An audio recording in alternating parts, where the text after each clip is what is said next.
बोले देवादिदेव श्री आदिनाथ भगवान की जय जय जय। देवादिदेव श्री महावीर भगवान की जय जय जय। संत शिरोमणि गुरुवराचार्य श्री विद्यासागर जी महाराज की जय जय जय। नवाचार्य श्री समय सागर जी महाराज की जय जय जय।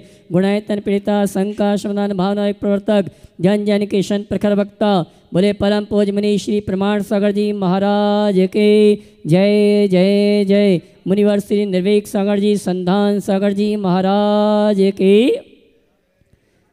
देवी अहिल्या की नगरी मालवा की स्थान मध्य प्रदेश की आर्थिक राजधानी इंदौर के आचार्य श्री विद्यासागर सभागार से प्रातःकालीन मंगल प्रवचन मंगल उद्बोधन का लाभ हमें आपको प्राप्त हो। उसके पूर्व पारस चैनल, जिनवाणी चैनल, आदिनाथ चैनल और प्रमाणिक ऐप के माध्यम से जिस कार्यक्रम को देख और सुन रहे हैं उन सभी का और यहाँ पर उपस्थित समस्त श्रावक श्राविकाओं का धर्म प्रभावना समिति सकल जैन समाज इंदौर हार्दिक अभिनंदन स्वागत करता है। चलते हैं गुरुवर के श्री चरण में नमन करते हुए आशीर्वाद प्राप्त करेंगे और निवेदन करेंगे मंगल प्रवचन मंगल उद्बोधन के लिए जयंती परिवार से अशोक जी मनीषा जी हमारे उपस्थित हैं। वे आए परम पूज मुनिवर के श्री चरण में नमन करते हुए आशीर्वाद प्राप्त करें, जिन्होंने आगामी अष्टानिका महापर्व के अवसर पर एक मंडल लेकर पूजन भक्ति आराधना करने का सौभाग्य प्राप्त किया है।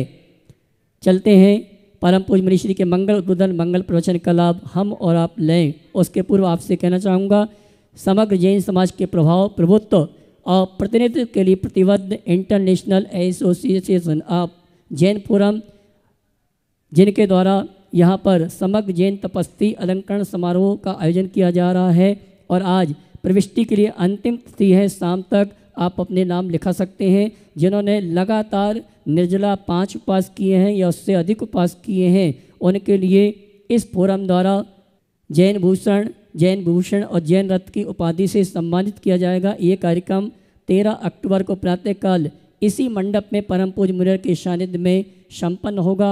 आप सभी सादर आमंत्रित हैं। साथी बंधु, हमारा आपका परम सौभाग्य है कि हम उस संत के सानिध्य में आगामी अष्टानिका महापर्व के अवसर पर सिद्धों की आराधना करने का सौभाग्य प्राप्त कर रहे हैं, जो सिद्ध बनने की भावना के साथ अपने जीवन में तप और तपस्या कर रहे हैं। ऐसे संत के सानिध्य में आगामी 7 नवंबर से 17 नवंबर तक महामहोत्सव का आयोजन किया जा रहा है। 7 तारीख को घट यात्रा के माध्यम से ध्वजन के माध्यम से हमारा ये 10 दिवसीय अनुष्ठान प्रारंभ होगा। 15 तारीख को इंदौर एक इतिहास रचेगा। पूरे भारत में इसका पूरे विश्व में जैन समाज के किसी महोत्सव में समापन अवसर पर प्रथम बार 108 जिन बिंबों के साथ रथ यात्रा निकाली जाएगी और ऐसा लगेगा कि स्वर्ग का पूरा वैभव इंदौर में नजर आ रहा है। बहुत सौभाग्यशाली परिवार हैं जो मंडल पुण्याजक के रूप में अपने परिवार इष्ट मित्रों के साथ इस अनुष्ठान में सम्मिलित हो रहे हैं। लेकिन वो महा सौभाग्यशाली परिवार है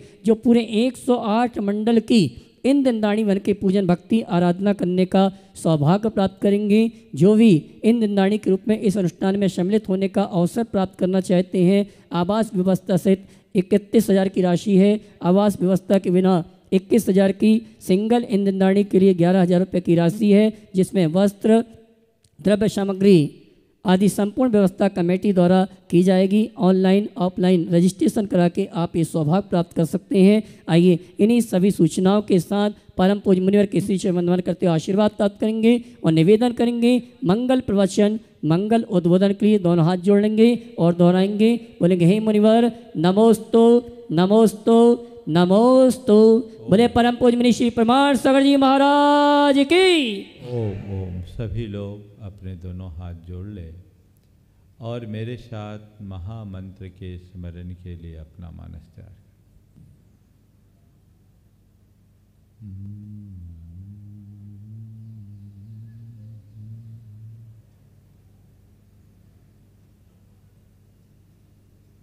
करें। नमो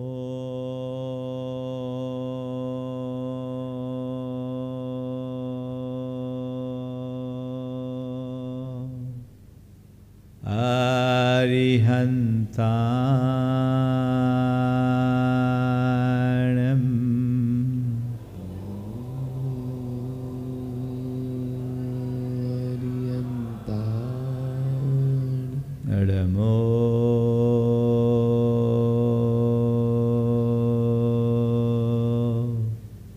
सिद्धारणं नमो सिद्धारणं नमो आयर्याणं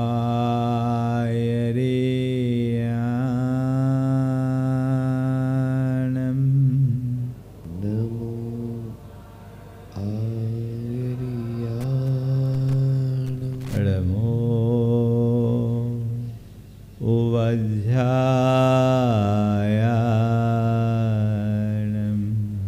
नमो उवध्यायाणं नमो लोये सवशाहुणं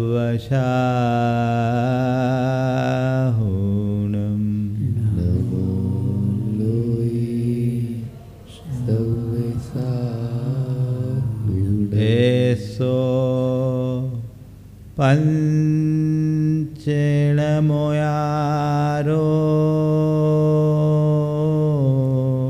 ऐसो पंचे नमो यारो सवपावपनाशिनो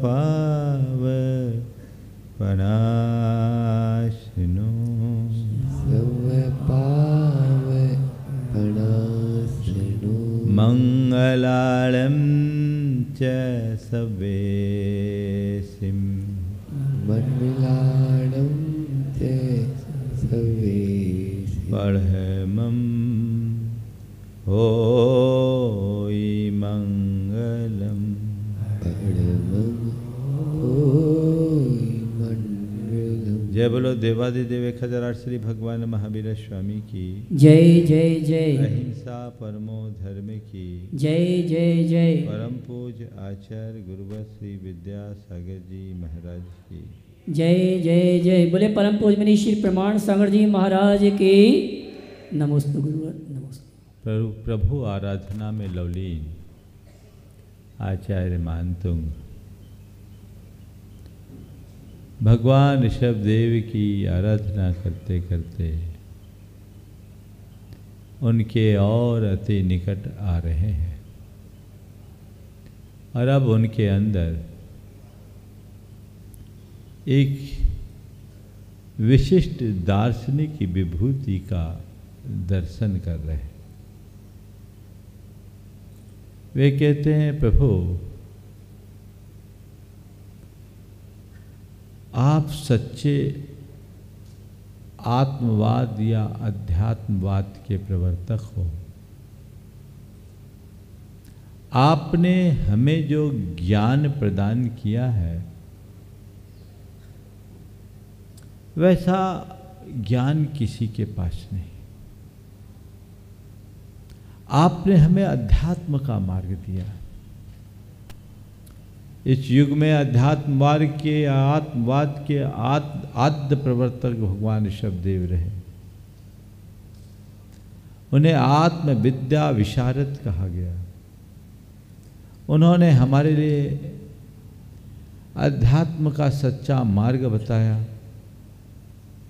जो अनेकांत परक मार्ग था। उसे ही ध्यान में रखते हुए आचार्य आगे के 2 छंदों में कहते हैं कि प्रभु जो आप हो वो बस आप हो, जो आप में है वह केवल आप में है। और मैं अपनी बात क्या कहूँ, मुझे तो आपके सिवा कोई और दिखता ही नहीं, आपके समान और कोई लगता ही नहीं।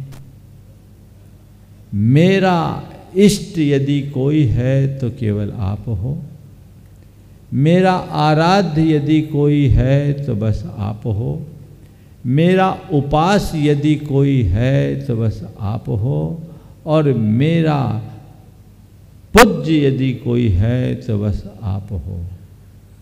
ये भक्ति की चरम भावना की अभिव्यक्ति है। एक भक्त के हृदय में उसके इष्ट आराध्य उपास्य के अतिरिक्त और कुछ नहीं दिखता। जैसे कभी मीरा कहती थी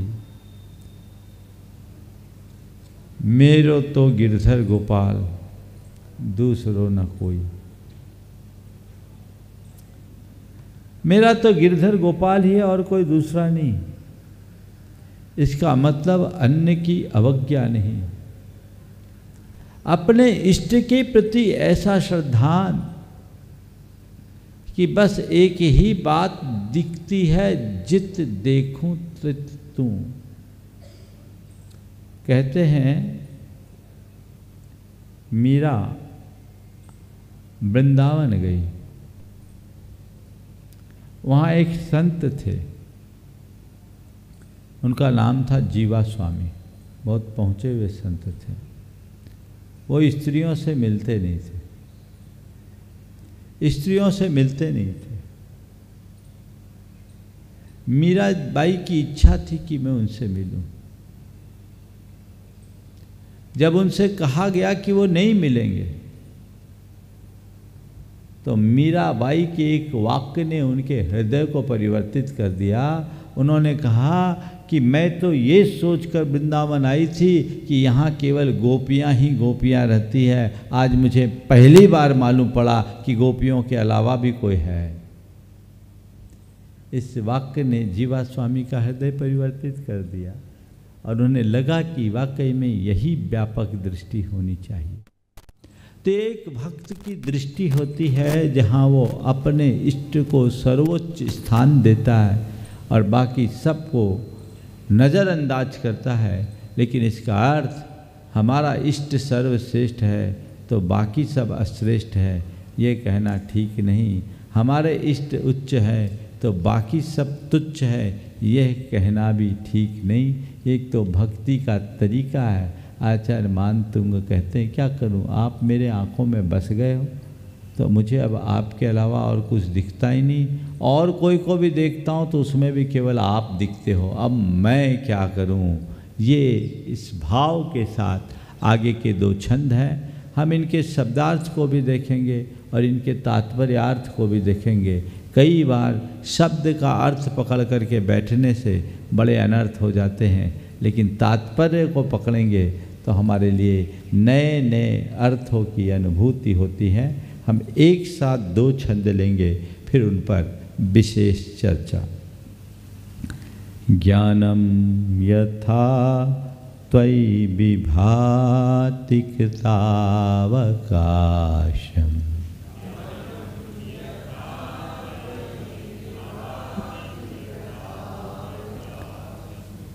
ज्ञानम यथा त्वयि विभाति कृतावकाशम्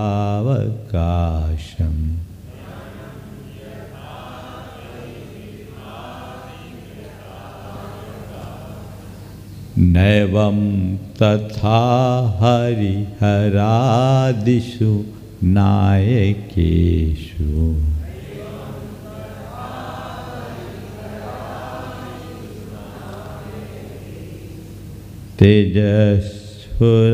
तेजस्फुरन्मनिषु याति यथा महत्त्वम्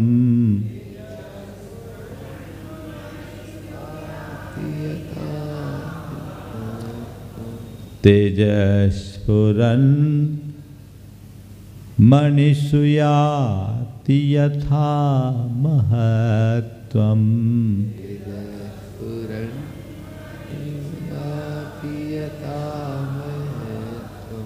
नैवं तु काच सकले किरणाकुलेऽपि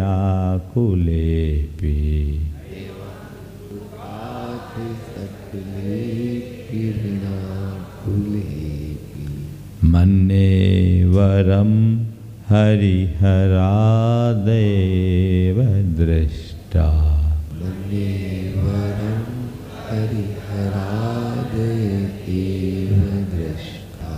दृष्टेषु येषु हृदयं त्वयि तोषमेति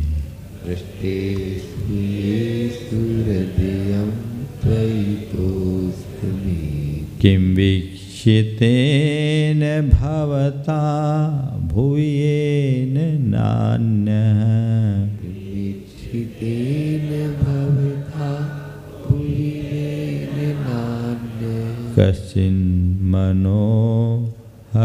नाथ भवान्तरेऽपि कश्चिन्मनो हरति नाथ भवान्तरेऽपि कश्चिन्मनो हरति नाथ भवान्तरेऽपि कश्चिन्मनो हरति नाथ भवान्तरेऽपि। कहते हैं इनके शब्दार्थ को देखें, फिर हम इसके तात्पर्य अर्थ को देखेंगे। हे भगवान, यथा ज्ञानम यथा त्वयि विभाति कृतावकाशम ज्ञानम यथा त्वयि विभाति। कृतावकाशम ज्ञानम, कृत अवकाश अर्थात परिपूर्णता को प्राप्त, ज्ञानम ज्ञान यथा जैसे, त्वयि विभाति आप में शोभायमान होता है। आप में पूर्णता को प्राप्त जैसा ज्ञान है, तथा हरिहरादिषु नायकेषु न एवं इस प्रकार हरिहर आदि अन्य दार्शनिकों के पास नैव नहीं है। जैसा ज्ञान आपके पास है वैसा अन्यों के पास नहीं है। तेजस्फुरन मनीषु याति यथा महत्तम यथा स्फुरन मनीषु स्फुरायमान मणियों में फैलने वाला तेज महत्तम याति महत्व को प्राप्त करता है। अर्थात दैदीप्यमान मणि में जैसी महत्ता होती है, आभा होती है, कांच सकले किरणा कुलेपी नैवम। कांच सकले कांच के टुकड़े कैसे, किरणा कुलेपी चमचमाते हुए कांच के टुकड़े में भी वैसा नहीं होता।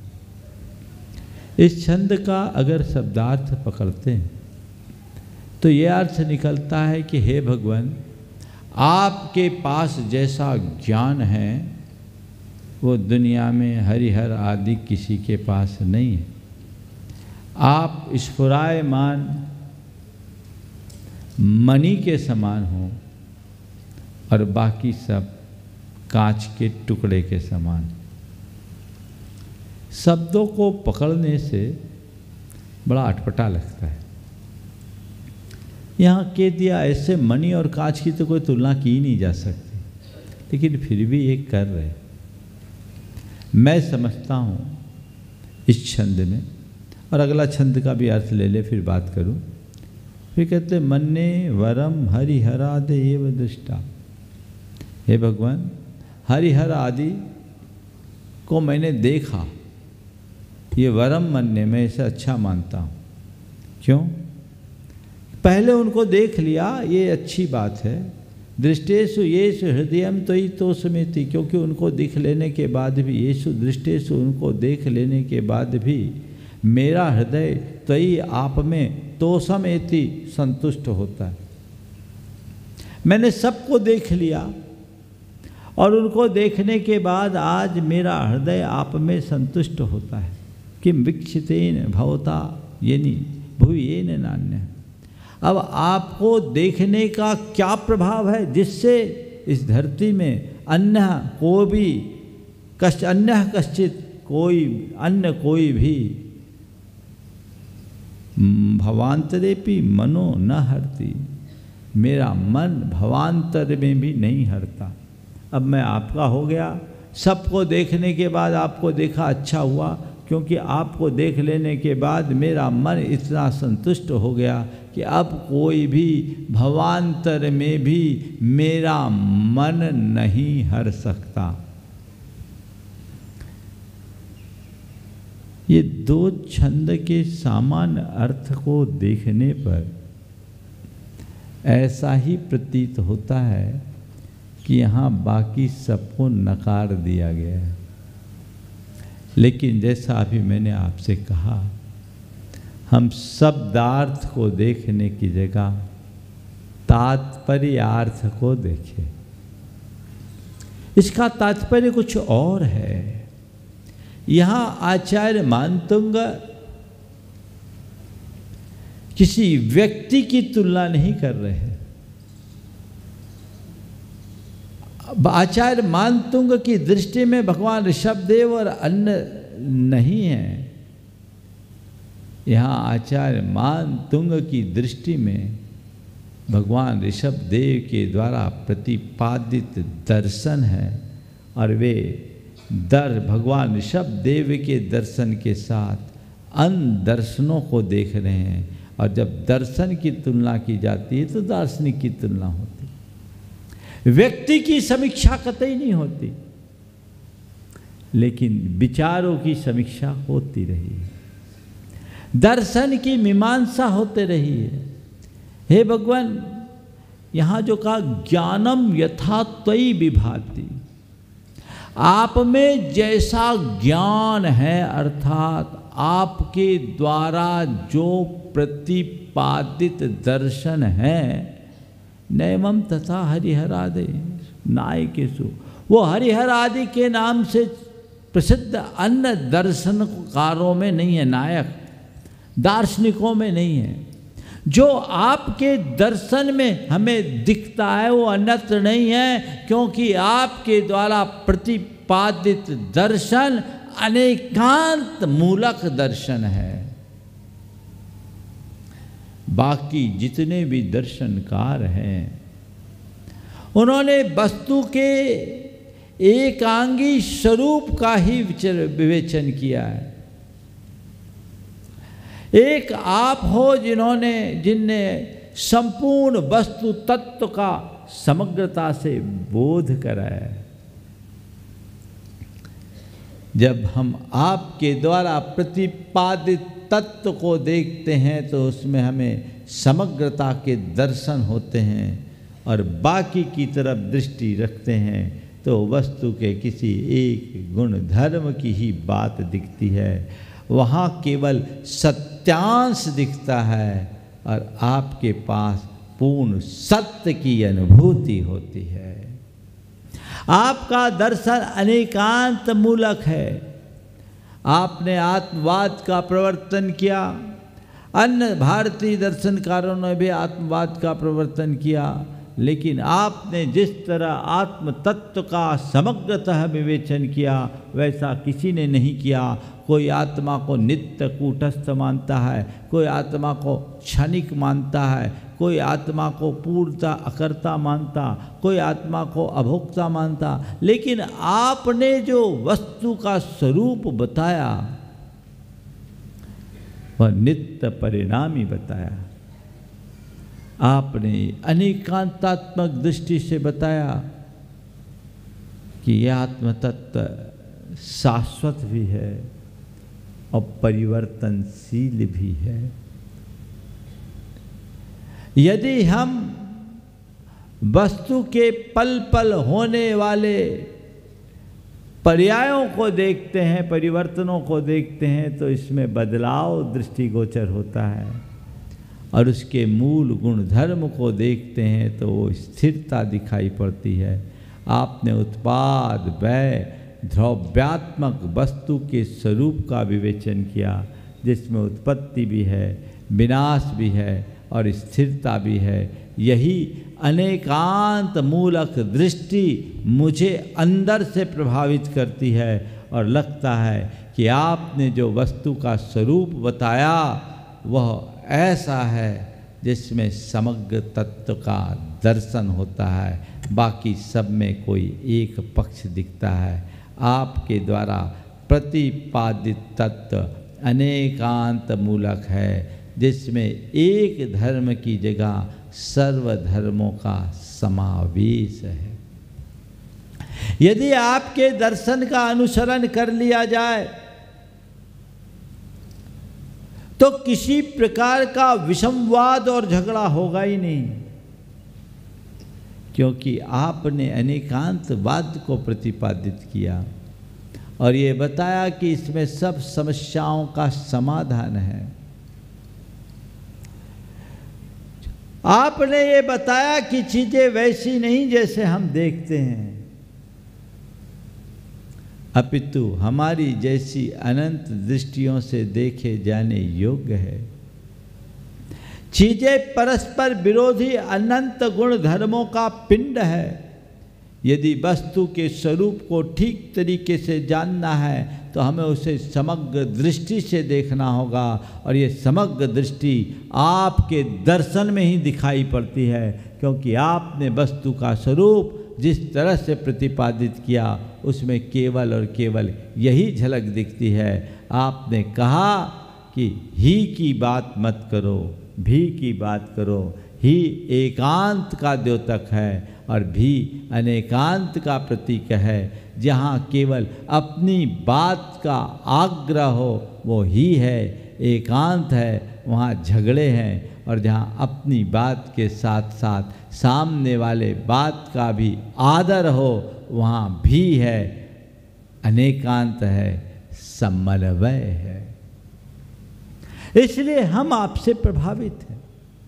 इसलिए हमें दिखता है कि जो आभा आपके द्वारा प्रतिपादित अनेकांतात्मक तत्व ज्ञान में है वह एकांतवादियों में नहीं है।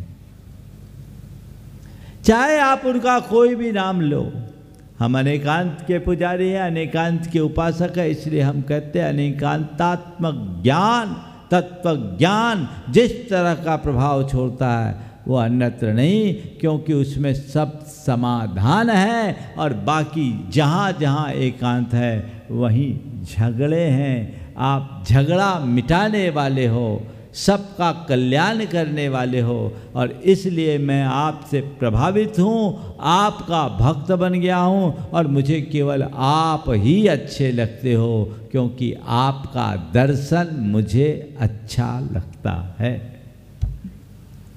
ये इसका तात्पर्य अर्थ है। यहाँ किसी की आलोचना नहीं, यहाँ किसी की उपेक्षा नहीं, यहाँ केवल दर्शन की समीक्षा है। एक बादशाह हुआ राजस्थान में, उसके यहाँ खजाना भरा पड़ा था। अब वो खजाना के लिए एक बीजक लिखा था कि खाटू और मकराना के बीच में धन गड़ा है। अब धन की जरूरत, अब खाटू और मकराना के बीच में धन गड़ा है, बीजक में साफ साफ लिखा है। अब खाटू और मकराना की दूरी 30 किलोमीटर के करीब बताते हैं। खाटू श्याम जी नहीं, खाटू एक अलग है, माइन से वहाँ पत्थर निकलता है। अब खाटू और मकराना के बीच में 30 किलोमीटर के एरिया में कहाँ कहाँ छाने। शब्द को पकड़ने वाला तो खाटू से मकराना ही भागेगा, लेकिन राजा ने शब्द को नहीं, उसके तात्पर्य को पकड़ा, क्योंकि उसके महल में पत्थर लगे थे, उसमें खाटू के भी पत्थर लगे थे और मकराना के भी पत्थर लगे हुए थे। एक खंबा मकराना के पत्थर का था और एक खंबा खाटू के पत्थर का था। निष्कर्ष निकाला गया कि खाटू और मकराना के बीच में धन गड़ा है। दोनों खंभों के बीच को खोदा गया, अपार खजाना निकल गया और उनका काम हो गया। तो शब्द को पकड़ोगे तो भ्रमित हो जाओगे, और तात्पर्य को पकड़ोगे, उसके आशय को पकड़ोगे तो सारा भ्रम टूट जाएगा।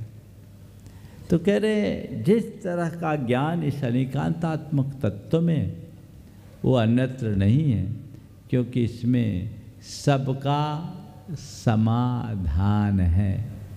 थोड़ी सी चर्चा अनेकांत की भी कर लूँ। ये अनेकांत क्या है, इसमें सबका समाधान क्या है। हमारे आचार्यों ने कहा, जेन बिना लोगस्य बहवारो बिन संभवति तम तिहु अनेक गुरुनो नमो नमो नेयंत वायस्य। जिसके बिना लोक व्यवहार भी संभव न हो, ऐसे तीन लोक के एकमात्र गुरु स्वरूप अनेकांत बात को मेरा नमस्कार। जैन दर्शन क्या कहता है? जैन दर्शन कहता है कि कि प्रत्येक वस्तु परस्पर विरोधी अनंत धर्म युगलों का पिंड है। और उसके ज्ञान के लिए हमें समग्र दृष्टि को अपनाना पड़ेगी। हम अपनी समग्र दृष्टि से ही वस्तु का समग्र बोध कर सकते हैं। एकांगी दृष्टि से हम उसका एकांगी ही बोध करेंगे, पूर्ण बोध नहीं कर पाएंगे। जैसे मैं आपसे सवाल करूं, हिमालय किधर है, तो आपका उत्तर क्या होगा? बोलिए। हाँ, उत्तर में है।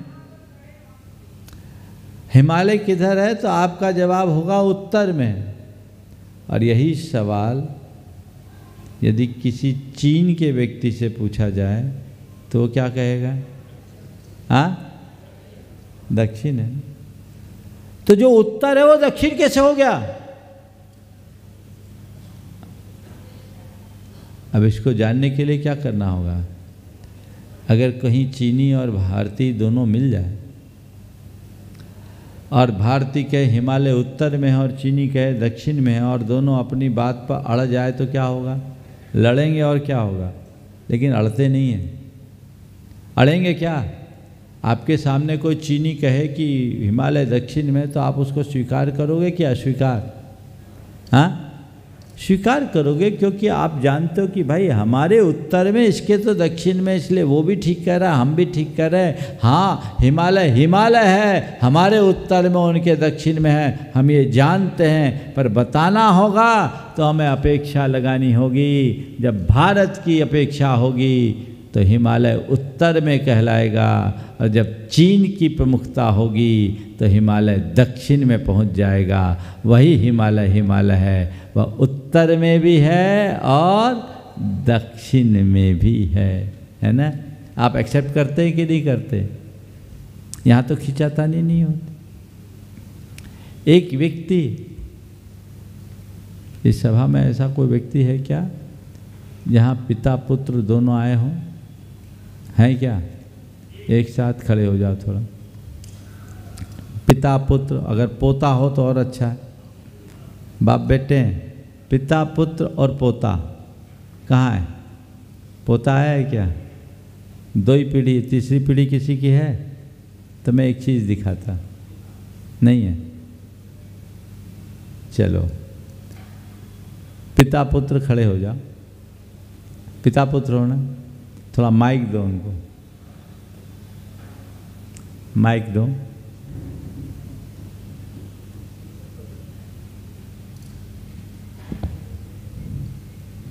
थोड़ी देर के लिए,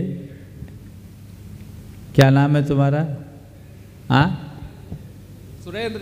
सुरेंद्र जैन। नमोस्तु। मैं कोई बुजुर्ग आदमी इनके बाजू में खड़े हो जाओ तो सुरेंद्र जी के। विनोद जी आप खड़े हो जाओ इधर, नहीं आप बीच में रहो सुरेंद्र। हाँ, अब देखो, आप तीन खड़े हो, मान लो विनोद जी आपके पिताजी हो, तो इनको आप क्या बोलोगे? पिताजी। और इधर जो खड़ा है इसको क्या बोलोगे? हाँ, बेटा है महाराज। बेटा है। जी महाराज। तुम अपने पिताजी को क्या बोलोगे? पिताजी।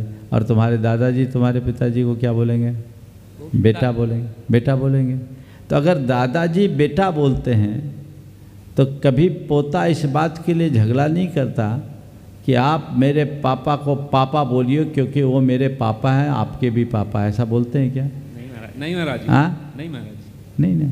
और बेटा अपने बेटे को बेटा पुकारता है तो वो अपने पिता से कभी ये नहीं कहता कि जैसे ये मेरा बेटा है वैसे आप भी मेरे बेटे हो, ऐसा कहते हैं क्या? नहीं महाराज जी, नहीं कहते। क्या करते हैं? अपेक्षा लगा लेते हो ना।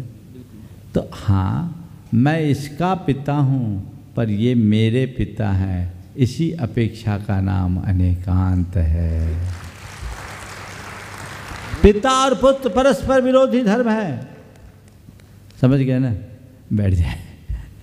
पिता और पुत्र परस्पर विरोधी धर्म है, लेकिन एक ही व्यक्ति में अविरोधी रूप से है ना।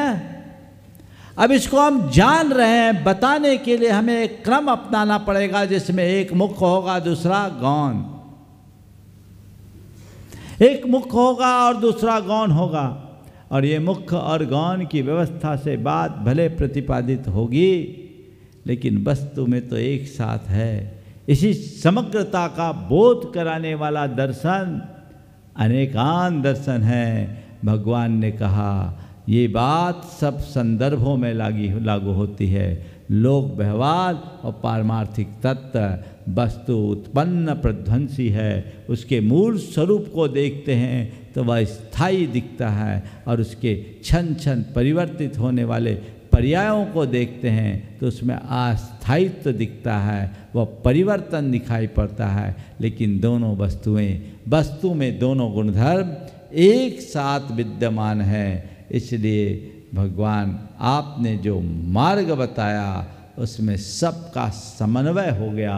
सब दर्शनकारों के अभिमत आपके द्वारा प्रतिपादित दर्शन में समाहित हो जाते हैं, क्योंकि आपने अनेकांत परक व्यापक दृष्टि दी है, और हम उसी दृष्टि के अनुरागी हैं, हम उसी दृष्टि के संपोषक हैं, हम उसी दृष्टि का आलम्बन लेकर आगे बढ़ते हैं। इसलिए भगवान आपकी जो तत्व ज्ञान की आभा है वो चमकते हुए महामणि के समान है, और उस आभा के आगे बाकी सब दार्शनिकों की जो आभा है वो फीकी पड़ जाती है।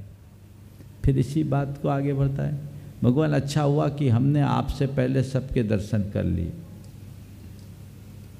क्यों? और बाद में आपके दर्शन किए, क्योंकि अगर आपके दर्शन पहले कर लेता तो उन लोगों के दर्शन से वंचित हो जाता। और अब आपसे हम इतना प्रभावित हो गए कि अब कोई भवांतर में भी मेरा चित्त नहीं खींच सकता। शब्दों के अर्थ से तो ऐसे लगता है, लेकिन यहाँ ये अर्थ नहीं। आचार्य मानतुंग तो अभी हुए, हरिहर आदि तो बहुत पहले हो गए, तो उनने ऋषभदेव से पहले उनको कब देखा? यहाँ दर्शन करने की बात नहीं है, यहाँ उनके दर्शन के अध्ययन करने की बात है। हमने आपके दर्शन को पढ़ने से पहले सब दर्शनों को पढ़ लिया, अच्छा हुआ, ताकि अब हम कंपैरिजन कर सकते हैं। समझ में आ गया। सबको पढ़ने के बाद आपको पढ़ा तो लगा रहे जो बात आपके पास है वो कहीं है ही नहीं। और अब आपके इस अनेकांत मूलक तत्व ज्ञान को समझने के बाद, हृदयंगम करने के बाद मेरे ऊपर उसका इतना व्यापक प्रभाव पड़ गया कि अब भवांतर में भी कोई मुझे अपनी ओर आकृष्ट नहीं कर सकता। अब मैं आपके रंग में रंग गया हूँ। मुझे अनेकांत मूलक जैन दर्शन इतना प्रभावी दिखता है क्योंकि आपके दर्शन में विशुद्धता, अहिंसा और वीतरागता की बात है। आपके दर्शन में अनेकांतात्मक दृष्टि है जो मुझे अंतर तक प्रभावित करती है। आपके पास आने के बाद मुझे दिखता है कि यहाँ कोई आग्रह है ही नहीं, इसलिए मैं आपसे प्रभावित हो गया हूँ। और बंधुओं, ये यथार्थ बात है। जो एक बार ठीक रीति से अनेकांत मूलक जैन दर्शन को समझ लेगा वो दुनिया के किसी दर्शन से प्रभावित नहीं हो सकता। इसलिए जैन दर्शन को समझने की कोशिश करिए। एक जमाना था जब शास्त्रार्थ चलता था। उस जमाने में एक धर्म के लोगों का दूसरे धर्म के लोगों के साथ बड़ा शास्त्रार्थ चलता। 1922 के आसपास की बात। उस समय जैनियों का आर्य समाजियों से बड़ा शास्त्रार्थ होता था। आर्य समाजियों के एक बड़े विद्वान गुरु थे आत्मानंद जी। वे जब मरणासन थे तो थोड़े चिंतित से दिखे। उनकी शिष्य मंडली उनको घेरे हुए थी। शिष्यों ने कहा, गुरुदेव आप बिल्कुल किसी प्रकार की चिंता न करें, आप निश्चिंत रहें, ईश स्मरण करें, अब आपका समय निकट आ रहा है। उन्होंने कहा मुझे कोई चिंता नहीं। चिंता किस बात की? वैसे ही सन्यासी हूँ, मुझे कोई चिंता नहीं, वैसे ही सन्यासी हूँ। चिंता किस बात की? चिंता केवल एक है, मेरे बाद जैनियों से शास्त्रार्थ कौन करेगा। चिंता केवल एक है, मेरे बाद जैनियों से शास्त्रार्थ कौन करेगा। उनकी शिष्य मंडली में एक बड़े प्रतिभावान मेधावी शिष्य थे, कर्मानंद जी। उन्होंने कहा महाराज मैं करूँगा। तू करेगा? कुछ आता जाता है जो करेगा? महाराज वचन देता हूँ आपको, चप्पा चप्पा छान मारूंगा उनका। उन्होंने उसे आशीर्वाद दिया। उनके मन में संतुष्टि के भाव उमड़े। आत्मानंद जी का देहावसान हुआ। उसके बाद 1922 में 20वीं शताब्दी का आखिरी शास्त्रार्थ अम्बाला में हुआ। अम्बाला में कर्मानंद जी के नेतृत्व में जो शास्त्रार्थ हुआ, उस शास्त्रार्थ में 6 दिनों में कर्मानंद जी ने जो बातें रखी, उससे जैन विद्वानों के धज्जियां उड़ा दी।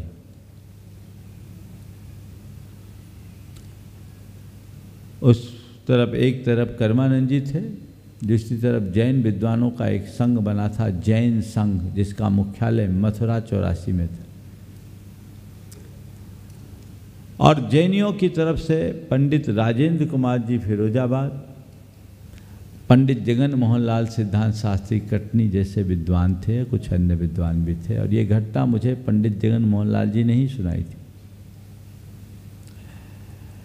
6 दिन तक उनने कुछ ऐसे प्रसंगों को रखा जिसका ढंग से जैन विद्वानों को ढंग से जवाब देते नहीं बना। हमारे शास्त्रों में बहुत सारे ऐसे प्रसंग हैं।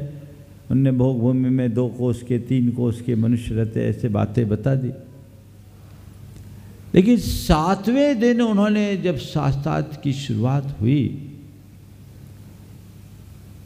तो शास्त्रार्थ की शुरुआत में ही उन्होंने कहा कि आज शास्त्रार्थ सभा का हमेशा हमेशा को अंत होगा।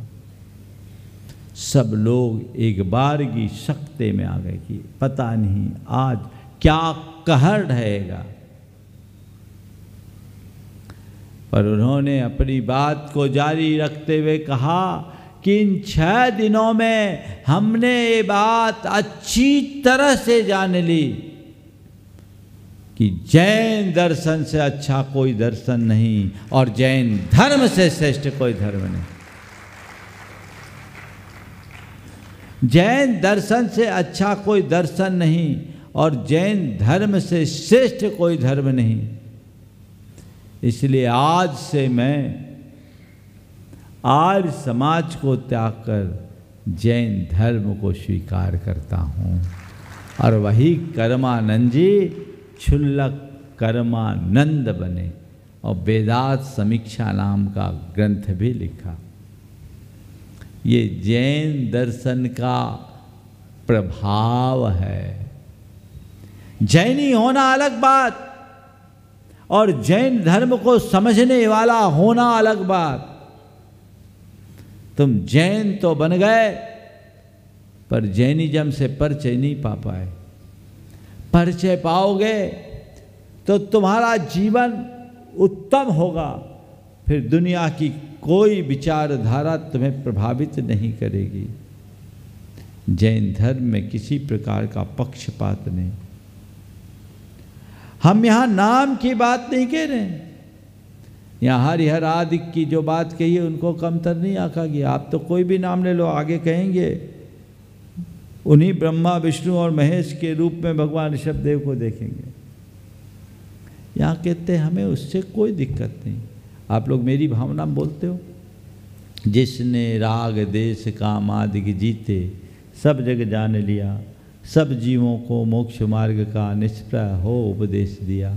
बुद्ध वीर शिव हरि हर ब्रह्मा, या उसको स्वाधीन कहो।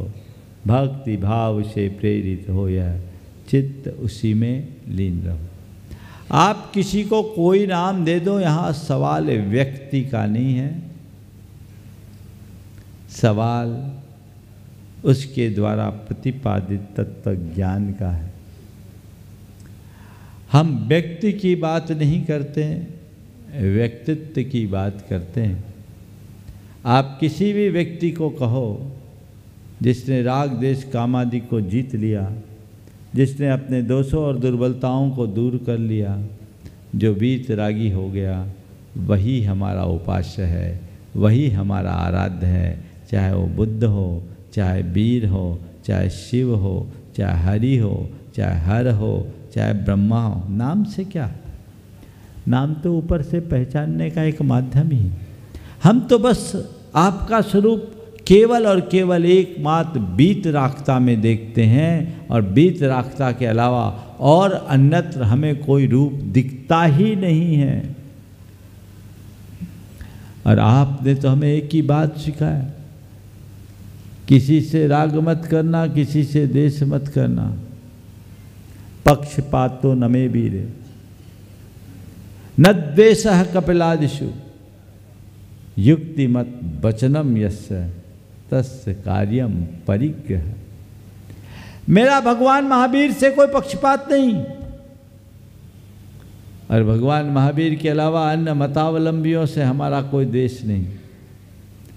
जिसके युक्ति मत वचन हैं, जिसकी बातें तर्क संगत है, उसे स्वीकार कर लो। जैन दर्शन की यही विशेषता है, वो अनेकांत की बात करता है। वो ये नहीं कहता कि मेरा सो खरा, वो सदैव एक ही बात कहता है, खरा सो मेरा। मेरा सो खरा एकांतवाद, खरा सो मेरा अनेकांतवाद। तो भगवान आपने हमें यही मार्ग बताया। एक महान आचार्य हुए समंतभद्र महाराज, महान दार्शनिक भक्त कवि, जिन्होंने भगवान की परीक्षा ली। भक्त की परीक्षा की कहानी तो हम रोज पढ़ते सुनते हैं, पर कभी आपने भगवान की परीक्षा लेने वाले भक्त की बात नहीं सुनी होगी। पर जैन जगत में एक ऐसे महान आचार्य हुए वाग्मी, जिनने भगवान की परीक्षा ली, आत्ममीमांसा की, और भगवान के पास पहुंच गए। भगवान ने पूछा क्यों आए? बोले आपके दर्शन करने के लिए आए। मेरे दर्शन के लिए क्यों आए? भगवान आप क्या सोचते हो, मैं आपके दर्शन के लिए क्यों आया? देवों का आगमन आ रहा है, समोसरण रचा है, आप आकाश में गमन कर रहे हो, छत्र चमर भामंडल आदि का आपकी विभूतियां हैं, इससे खिंच करके मैं आ गया। बोले और कोई आ सकता है, समंतभद्र नहीं आ सकता। और कोई इन सब बातों से प्रभावित हो जाए, समंतभद्र इन सब बातों से प्रभावित नहीं होने वाला, क्योंकि समंतभद्र की दृष्टि में इसका कोई मूल्य ही नहीं है। मैं इनसे खिंच के आपके पास नहीं आया। बोले क्यों? बोले ये तो मायावियों में भी हो सकता है, कोई इंद्रजालिया भी कर सकता है। आपने अपनी इंद्रजाल रच करके, माया रच करके ये सब खींच लिया, दुनिया आपके पीछे पागल हो गई, मैं तो नहीं होने वाला। तो भगवान ने कहा देख, तेरे को मैं तो बुलाया नहीं, तू खुद ही आया। हाँ आया हूं, तो तू ही बता दे कि तू किस लिए आया। तुझे मुझ में ऐसी क्या खासियत दिखी जिससे खिंच के तू यहां आया, तू ही बता दे। देवागम नभो या न चामरादि विभूतिया मायादिष्वपि दृश्यन्ते। हाँ ना, हाँ तातस नो महान, इसलिए आप मेरे लिए महान नहीं है। तो बोले किस लिए है? कहते हमने एक ही चीज देखा है आप में, वो क्या है? दोषावरण योर हानि। आप में दोष और आवरण का अभाव दिखता है। जितने हैं ना, सब में कोई ना कोई दोष दिखते, कोई ना कोई दुर्बलता दिखती है। सब मानवीय दुर्बलताओं से ग्रसित दिखाई पड़ते हैं। आपके समक्ष खड़ा हूं तो आपकी इस वीतराग छवि में मुझे एक भी दोष दिखता नहीं। आपने अपने सारे दोषों को दूर कर लिया, और न केवल अपने दोषों को दूर किया, आपके दोष विनष्ट होने के साथ साथ आपने अपने आवरण को भी नष्ट कर दिया।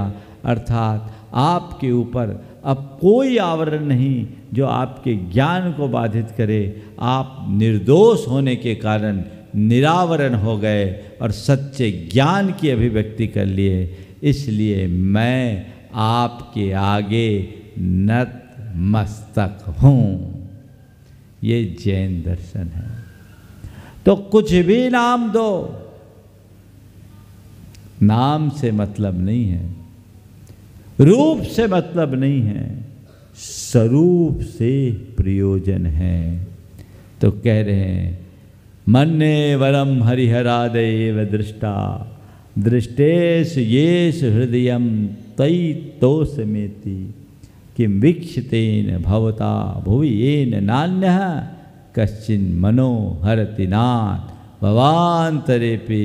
अब आपके दर्शन का रंग मुझ पर इस तरह चढ़ गया है कि अब इस भाव की बात तो बहुत छोटी है। अब भवांतर में भी कोई मुझे अपनी ओर खींच नहीं सकता, क्योंकि आपकी बात पूर्णतः युक्ति संगत, वैज्ञानिक और व्यवहारिक है। मैं उसका कायल हो गया हूँ और इसीलिए मैं आपका हो गया हूँ। बंधुओं, समय आप सबका हो गया है। मैं यहीं पर विराम ले रहा हूँ।